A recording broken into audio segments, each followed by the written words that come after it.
अस्सलाम वालेकुम। आज हम बात करेंगे क्रिमिनल लॉ पे। क्रिमिनल लॉ पे जो पहला टॉपिक मैंने चूज किया वो रिमांड है, क्योंकि रिमांड एक डेली की प्रैक्टिस है जो कुछ लोगों को नहीं पता कि किन किन केसेस में कितना कितना रिमांड हो सकता है, स्पेशली न्यू कमर जो अभी भी वकालत करके लाइसेंस लेके बाहर में आई हैं। तो ये आज इसको मैं थारोली एक्सप्लेन करूंगा। तो इसमें मैंने जहां जहां से मुझे मटेरियल रिमांड के मुतल्लिक अथॉरिटी, मटेरियल, पैरामीटर्स, तो ये सारी चीजें मैंने वहां वहां से कलेक्ट करके इस एज एक लेक्चर में रखी हैं, ताकि जितना भी हो सके रिमांड को एक इजी तरीके से समझाया जा सके। तो सबसे पहले हम देखेंगे कि रिमांड में क्या पैरामीटर्स हैं और क्या क्या हो सकता है रिमांड। तो सबसे हम पहले देखेंगे कि रिमांड इन एटीसी केसेस, नैब और अदर केसेस, और इसके साथ ये भी इसके law concept, important questions, reported landmark judgments, propositions और एक्सपेक्टेड ऑर्डर्स जो एक रिमांड पे हो सकते हैं, ये भी हम इनको वन बाय वन डिस्कस करेंगे। तो सबसे पहले इसके देखेंगे टाइप्स ऑफ रिमांड क्या है। फिजिकल रिमांड है, जुडिशियल रिमांड है और ट्रांजिट रिमांड है। तो मीनिंग ऑफ रिमांड है, physical remand means to send back to investigation agency. It's mean कि कोई भी जो बॉडी है या अक्यूज है उसको इन्वेस्टिगेशन एजेंसी के पास भेज दिया जाता है ताकि उसको इन्वेस्टिगेशन कंप्लीट हो जाए। जुडिशियल रिमांड है, जुडिशियल रिमांड एक तो जब फिजिकल रिमांड से जुडिशियल रिमांड भेजते हैं जब उसकी इन्वेस्टिगेशन कंप्लीट हो जाती है, एक तो वो चीज़ है कि उसको जुडिशियल रिमांड भेज दिया जाता है। एक जुडिशियल रिमांड ये भी होता है कि जब उसको ड्यूरिंग ट्रायल लाते हैं तो किसी वजह से उसको डिटेन करना होता है, प्रोसीडिंग्स नहीं हो रही होती, तो उसमें भी वो जो बॉडी है वो वापस जो अथॉरिटी लेके आती है उसको दे जाती है for the conclusion of trial. तो इसमें हम ये देखते हैं कि इसमें कौन से इंपॉर्टेंट क्वेश्चन जो हैं वो आ सकते हैं रिमांड पे। तो can a second remand be given in ATC cases? Can a magistrate of second class और third class has power to allow remand? Can accused present a lawyer at remand stage? If yes, explain me the law. What is the procedure to investigate a female accused or a female accused can be remanded in all cases? Write an order of physical and judicial remand. Can a magistrate discharge the accused at remand stage? If yes, write a discharge order. तो ये सारे question जो हैं वो हम one by one इनको यहाँ पे देखेंगे। तो रिमांड इन एंटी टेररिज्म कोड्स, इसको सेक्शन 21 सब क्लास ही डील करती है। तो ये उसका जो है सेक्शन, इसकी जो इसको मैं पढ़ भी देता हूँ। Where a person is detain for investigation, the investigation officer within 24 hours of the arrest shall produce the accused before the court and may apply for remand of the accused to police custody, for which the maximum period allowed may be not less than 15 days and not more than 30 days at a time। तो इसमें जो एक time में है वो 50 days से कम नहीं होता पीरियड, और 30 डेज से ज्यादा नहीं हो सकता। तो इट्स मीन कि वो वन गो में 15 दिन से ज्यादा और 30 डेज से दरमियान दरमियान में वो इसको देगा। तो इसके साथ इसकी सेक्शन एक और रिलेट करता है कि जो कोर्ट है वो no extension of time of remand of the accused in police custody shall be allowed unless it can be shown by investigation officer to the satisfaction of the court that further evidence may be available and the court is satisfied that no bodily harm has been or will be caused to the accused। तो ये चीज भी court उस वक्त देखता है कि कितनी इन्वेस्टिगेशन हो चुकी है, कितनी एविडेंस कलेक्ट हो चुकी है और कितनी होनी है अभी। तो इसमें जो मैक्सिमम पीरियड है वो 90 डेज है। 90 डेज तक इसका रिमांड जो है एंटी करप्शन कोड जो है वो इसको मुख्तलिफ, कभी 15 दिन, कभी 10 दिन इस तरह दे सकती है। 10 दिन तो नहीं, कम से कम 15 दिन से ज्यादा ही देगी, तो 30 दिन से कम, तो इस तरह इसको 90 दिन तक रिमांड दिया जा सकता है। दूसरा एक और इस पे भी सेक्शन इसका 19 सब सेक्शन 5 है कि क्या सेकंड रिमांड भी किसी इन केसेस में दिया जा सकता है। तो एंटी टेररिज्म कोर्ट में ये एक क्लास स्पेसिफिकली डाली गई है कि जब एक बंदे को चाहे वो 169 में रिलीज कर दिया गया हो या उसको जुडिशियल रिमांड पे भेज दिया गया हो, तो अगर इन्वेस्टिगेशन ऑफिसर स्पेशल कोर्ट को रिक्वेस्ट करे और उनको गुड ग्राउंड्स बताए कि ये ग्राउंड्स हैं जिसकी वजह से हम इसका दोबारा रिमांड लेना चाह रहे हैं, तो कोर्ट उनको दोबारा रिमांड दे सकती है।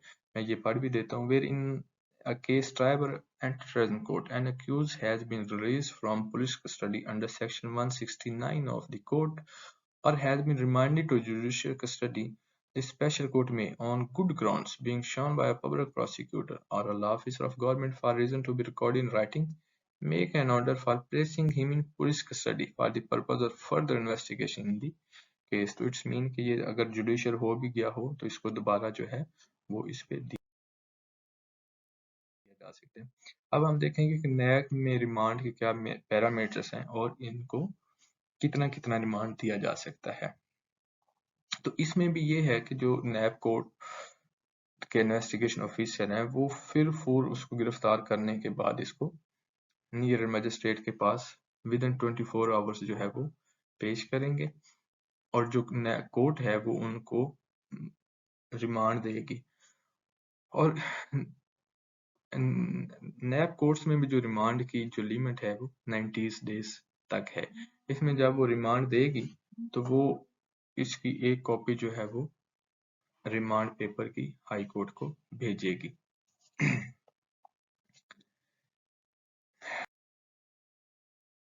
रिमांड इन अदर केसेस, इसमें हम देखेंगे कि दूसरे जो केसेस हैं जो ऑर्डिनरी कोर्ट में चढ़ते हैं या डिस्ट्रिक्ट कोर्ट में, जिला कचहरी, इस तरह की जो कोर्ट्स हैं नीचे तहसील लेवल पे, तो उनमें जो रिमांड है वो कितनी देर का होता है। तो ये इसको सेक्शन जो है 167 जो है ये डील करता है सीआरपीसी का।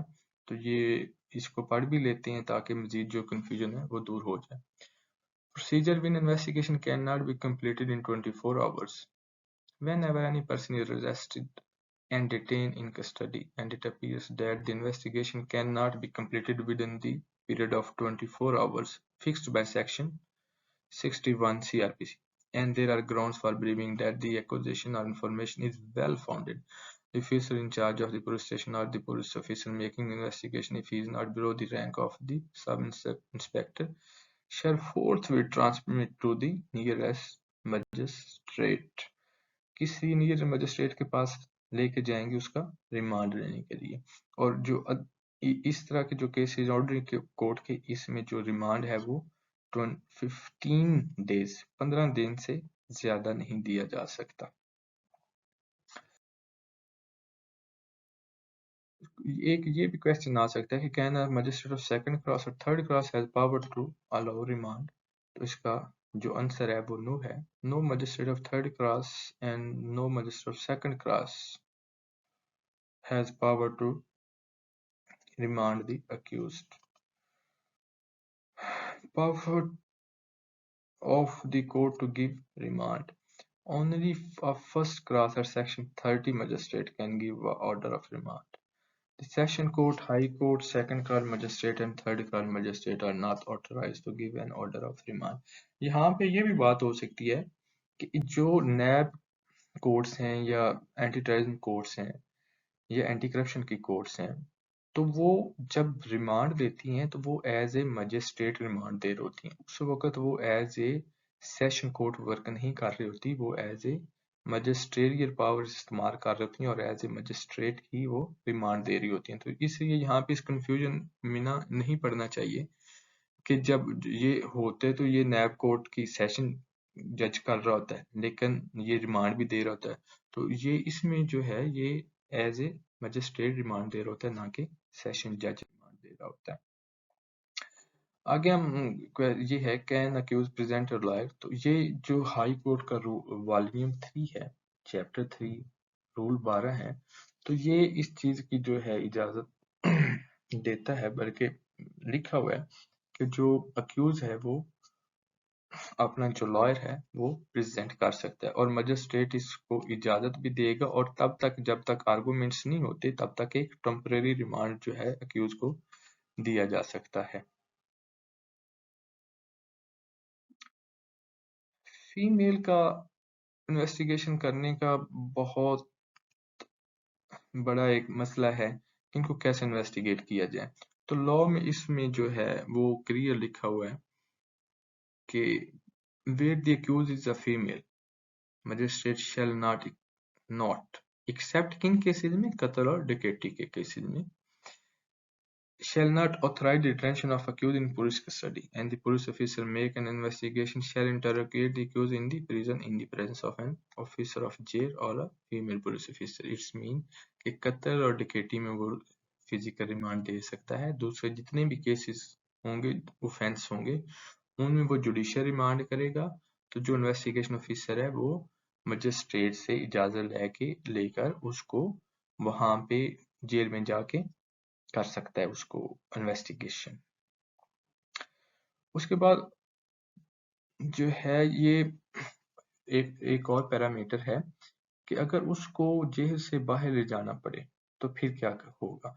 तो इसके लिए जो है सब इंस्पेक्टर जो है वो कंसर्न एरिया मजिस्ट्रेट को अप्लाई करेगा कि हमें परमिट दें कि हम जो है उसको बाहर ले जा सकें। तो वो जो फीमेल अक्यूज होगी उसके साथ एक लेडी पुलिस ऑफिसर होगी, ताकि उसको जहां भी लेके जाएंगे उसके साथ लेडी पुलिस ऑफिसर जाएगी। और इसके लिए ये भी जरूरी है कि जब भी इन्वेस्टिगेशन के लिए पुलिस फीमेल अक्यूज को लेकर जाएगी तो वो सनराइज के बाद और सनसेट से पहले पहले इस दरमियानी जो टाइम है उसके अंदर अंदर वो इन्वेस्टिगेशन के लिए बाहर लेके जा सकते हैं। इसके सनराइज से पहले भी नहीं और सनसेट के बाद भी नहीं। तो अक्यूज फीमेल अक्यूज को फीमेल पुलिस ऑफिसर के साथ ही बाहर ले जाया जा सकता है, और उसकी इन्वेस्टिगेशन भी फीमेल पुलिस ऑफिसर की प्रेजेंस में ही होगी। उसके बाद ये लास्ट टाइम भी सीजे के पेपर में आया था कि right and order of physical remand. तो ये मैंने एक ऑर्डर लिखा है, यहाँ पे पेस्ट किया है। तो इसमें अमूमन जो भी रिमांड लेने आता है पहले तो वो जैसा कोर्ट कहती है कि अक्यूज इन कस्टडी, फिर जो इन्वेस्टिगेशन ऑफिसर लेके आया होता है उसका रिमांड लेने के लिए उसकी प्रेजेंस होती है, फिर गवर्नमेंट की तरफ से, स्टेट की तरफ से प्रोसिक्यूशन की प्रेजेंस होती है। तो ये इस तरह जो एक ऑर्डर है वो ये हो सकता है फिजिकल रिमांड का। तो इसमें 2 दिन का फिजिकल रिमांड मांगा गया था। तो इसमें भी जो है वो भी एक जो ऑर्डर की कॉपी है वो सेशन जज को भेजनी होती है। तो ये एक जो है रीजनेबल ऑर्डर है। तो ये यहाँ पे जो पेस्ट किया गया। इसके बाद जुडिशियल रिमांड है। जुडिशियल रिमांड जो है ये सेक्शन 344 सीआरपीसी के तहत दिया जाता है। ये इसका ये जुडिशियल रिमांड 2 स्टेजेस पे हो सकता है। एक तो जब इन्वेस्टिगेशन कंप्लीट हो जाए तो इन्वेस्टिगेशन ऑफिसर कहे जी सर ये अब हमें रिक्वायर्ड नहीं है फॉर इन्वेस्टिगेशन, तो कोर्ट जो है वो उसको जुडिशियल रिमांड पे जेल भेज देगी। दूसरा तब होता है जब ट्रायल हो रहा हो और उस दिन हो सकता है विटनेस ना आए हो या कोई और इशू बन गया हो, तो उस वजह से भी जो कोर्ट है वो केस को एडजर्न करके, पोस्टपोन करके तो एक नई तारीख देगी और मुलजम को जो है वो दोबारा जुडिशियल रिमांड वापस भेज देंगे। इस पे भी एक इम्पेडिमेंट है कि जो मजिस्ट्रेट है दूसरे केसेस में या ऊपर सेशन कोर्ट है जो ट्रायल कर रही है, जो भी ट्रायल कोर्ट होगी, तो वो 15 डेज से ज्यादा का जो है जुडिशियल रिमांड नहीं देगी, उससे कम ही देगी। ये लॉ ने एक पैरामीटर डिसाइड किया हुआ है सेक्शन 344 सीआरपीसी में। इसके बाद एक और चीज है कि दिस क्या ये हाई कोर्ट भी ऑर्डर जुडिशियल रिमांड का कर सकती है, सेशन कोर्ट भी? जुडिशियल रिमांड का हर वो कोर्ट ऑर्डर कर सकती है जो ट्रायल कर रही हो। अगर हाई कोर्ट किसी केस का ट्रायल कर रही है तो वो भी जुडिशियल ऑर्डर कर सकती है। सेशन कोर्ट कर रही है तो वो भी करेगी। मजिस्ट्रेट कर रहा है तो वो भी जुडिशियल ऑर्डर करेगा। हाँ, जो फिजिकल रिमांड है वो मजिस्ट्रेट फर्स्ट क्लास सेक्शन 30 या जिसको गवर्नमेंट ने इंपावर किया हुआ हो वो ही कोर्ट करेगी।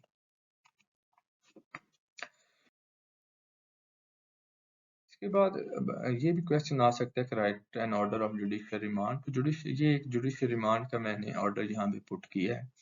तो ये एक ऑफेंस था 427 टू 79 पाकिस्तान पीनल कोड का। ये बेलेबल इन नेचर था।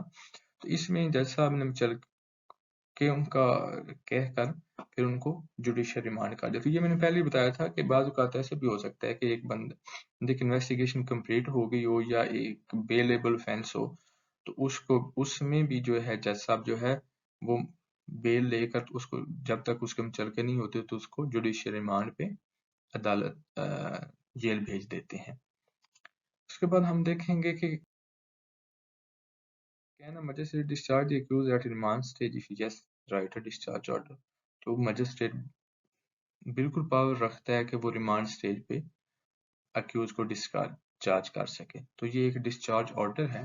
तो डिस्चार्ज ऑर्डर ये भी इस तरह भी हो सकता है कि हो सकता है कि इन्वेस्टिगेशन ऑफिसर कहे जी हमें ये बंदा इसके खिलाफ कोई सबूत नहीं मिला तो इसको डिस्चार्ज कर दें, इसके खिलाफ कोई एविडेंस नहीं है। या ऐसे भी हो सकता है कि कोर्ट खुद समझे कि इस बंदे के खिलाफ अभी तक कोई इन्वेस्टिगेशन ने कोई एविडेंस कलेक्ट नहीं की, डिस्पाइट कि इतनी दफा रिमांड ले चुके हैं। तो जो मजिस्ट्रेट है कंसर्न कोर्ट है वो उसको उसके पास पावर है सेक्शन 63 सीआरपीसी के तहत वो उसको डिस्चार्ज कर दे। तो डिस्चार्ज ऑर्डर में भी वही होता है कि मुल्ज़म का प्रेजेंस होती है, आईओ की होती है, प्रोसिक्यूशन की तरफ से होती है। तो वो सब की प्रेजेंस में ये एक ऑर्डर होता है। तो ये एक ऑर्डर मैंने पेस्ट किया है जो गाइडेंस के लिए कि इस तरह का अगर कोई क्वेश्चन आ जाए तो इस तरह उसको ऑर्डर एक जो है वो लिखा जा सकता है। ट्रांजिट रिमांड जो है ये सेक्शन 86 के तहत सीआरपीसी के तहत आता है। तो इसको मैं थोड़ा सा पढ़ भी देता हूँ। Procedure bye magistrate before home person arrest is brought. ये अमूमन वहाँ पे होता है कि जहाँ पे जो कंसर्न मजिस्ट्रेट होता है जिसके ऑर्डर हुए होते हैं उसकी जुरिस्डिक्शन में बंदे को गिरफ्तार नहीं किया गया होता, किसी और की जुरिस्डिक्शन में गिरफ्तार वो बंदा होता है। तो फिर उस पे वहाँ पे ये प्रोसीजर फॉलो किया जाता है जब किसी नियर मजिस्ट्रेट के पास उस अक्यूज को पेश किया जाता है। Such a magistrate or district superintendent shall, if the person arrested appears to be the person intended by the court which issued the warrant, direct his removal in custody to the such court. तो इसका meaning यही है, transit mean on a journey. तो ये remand दिया जाता है ताकि मुतलका कोर्ट के पास पहुंच सके जिसके ये ऑर्डर हैं, इसके अरेस्ट के ऑर्डर हैं। मैं फॉर एग्जांपल वहां पे if person is committed if an offence is committed in Islamabad but the offender is arrested in Karachi, the offender can be shifted to Islamabad within 24 hours where a case is pending against him. He will be produced before the superintendent of police or magistrate of the area where the arrest will be made. The SP or magistrate can give the order for transit remand. Transit remand would enable the police to shift the person in custody from the place of arrest to the place where he is to be investigated. तो it's mean के उस जो near magistrate है, अमूमन आजकल जो remand है वो नियर मजिस्ट्रेट ही दे रहे हैं पंजाब में। तो वो नियर मजिस्ट्रेट के पास उसको पेश करेंगे ताकि वो बताएंगे कि सर ये हमने इसको यहाँ पे अरेस्ट किया है और इसके फलां कोर्ट में इसके वारंट निकाले तो इसको वहां पे लेके जाना है। तो जो नियर मजिस्ट्रेट होगा वो इसको एक रिमांड देगा मुतलका कोर्ट तक पहुंचने के लिए जिसको ट्रांजिट रिमांड कहते हैं। इसके क्रॉस रेफरेंसेस भी हैं कि क्यों 24 आवर्स के दरमियान दरमियान को मुल्ज़म को कोर्ट में पेश करना होता है। तो आर्टिकल 10(2) जो है वो भी कहता है कि एज अर्ली एज पॉसिबल जो है वो मुलज़म जो भी आप गिरफ्तार करते हैं उसको मुतलका कोर्ट के पास आपने पेश करना है। इसी तरह सेक्शन 61 और सीआरपीसी का भी यही कहता है कि विद इन 24 आवर्स जो है वो उसको आपने एज अर्ली एज पॉसिबल वहां पे पेश करना होता है। बाद औक़ात मैंने एक प्रोपोजिशन मेरे ज़हन में आ रही, मैं आपके साथ डिस्कस करना चाह रहा हूँ। एक दफ़ा ऐसा हुआ कि इन्वेस्टिगेशन ऑफिसर ने जो अरेस्ट है वो डाली हुई थी 11:20 सुबह की। तो जब वो दूसरे दिन रिमांड लेने आया तो उस वक्त 12 बज चुके थे। तो जो उसने अपना डिफेंस काउंसल अक्यूज ने अपना काउंसल खड़ा किया और उसने बताया कोर्ट को कि सर ये 24 आवर से ज्यादा हो चुके हैं। आप अगर अरेस्ट का टाइम देखें तो 11:20 है, अब तो 12 बजने वाले हैं। तो फिर ये काफी मामला चलता रहा, लेकिन के कोर्ट्स में फिर थोड़ा बहुत हो जाता है, तो फिर वो उन्होंने कहा जी नेक्स्ट टाइम हम इंशाल्लाह ऐसे नहीं करेंगे। बताना ये चाह रहा हूँ कि ऐसा मामला भी हो जाता है, लाजमी नहीं कि आपने 11 को पेश किया है तो 12 को, आपने 24 आवर्स का जो है वो भी ख्याल रखना है। तो आई होप आपको इससे काफी जो न्यू कमर हैं या न्यू लॉयर हैं तो वो होपफुली इससे काफी फायदा उठाएंगे, क्योंकि मैंने जहां जहां पे भी इसको लॉ था रिमांड के मुतल्लिक क्रॉस रेफरेंसेस या जहां जहां पे भी अथॉरिटी है या फोर्स मिल रही है रिमांड देने की, तो वो मैंने सारी चीजें पढ़ के एक जगह पे कंपाइल की हैं। बहुत शुक्रिया। अल्लाह हाफिज।